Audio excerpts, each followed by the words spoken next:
Members who don't always a whole new crew of media in here right now, have said that and they this are bill is just important to them, that the last thing that they need is for people in our community to feel unsafe and to lose trust in their relationships. We spend a lot of money in community policing in Cambridge. I'm really proud of our police department and our law enforcement in Cambridge. We spend a lot of money and time in building deep, deep relationships throughout the community, and they're not looking at whether or not you're a citizen to develop those relationships. They have said to me, just at the recent parade that we just had, they have said to me, the idea that the trust has been broken between them and members of this community who are undocumented makes all of us more unsafe.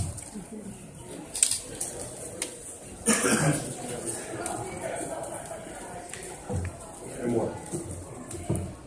Do you have any information on types of crimes that they actually would work with? Can you be more clear? Certain types of felonies, violent crimes, ways of a blanket policy that we don't work with. Our police department follows the law. They follow the law that is laid out. Right now, what they don't do is they don't do the job of immigration enforcement. If you break a law in Cambridge, regardless of your status, you break the law. What they don't do is they won't detain you so that ICE can come pick you up. I mean, unless you have broken the law. If you've broken the law, this is, and I also want to be clear that this rhetoric around sanctuary city versus safe communities, sanctuary.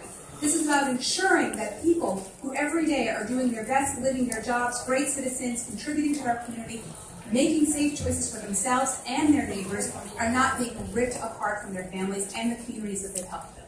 Okay, thank you. But the law before us that's being proposed calls for a category of crimes that would allow it. So my question is, does the city of Cambridge police have a category of crimes that they would work with? I'm sure they do, and I will be happy to have them to actually get it to you. I have a lot of confidence in their ability to ensure that they are clear in the laws that they are carrying out.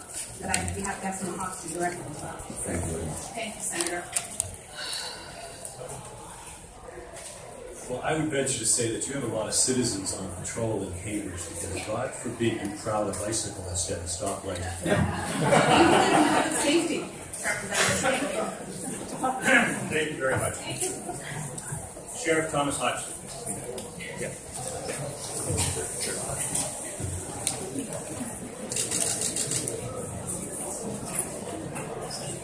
Sheriff Hodgson, Crystal County. Welcome.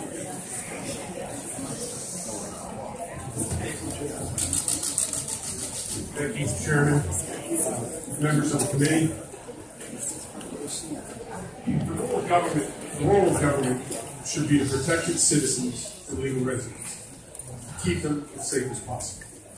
It's not to dance around public safety by cherry picking what rules to follow and what agencies to work with. And it's certainly not to put the public at risk to satisfy a political agenda by being with or against wherever sitting in the Oval Office and their policies.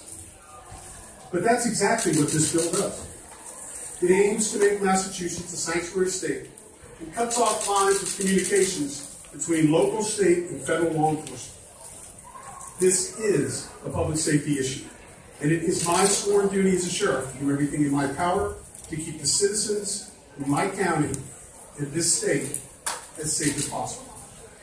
Making Massachusetts a sanctuary state is a step in the wrong direction, a jump backwards before 9/11 to an age when communication and cooperation between law enforcement agencies was not a priority.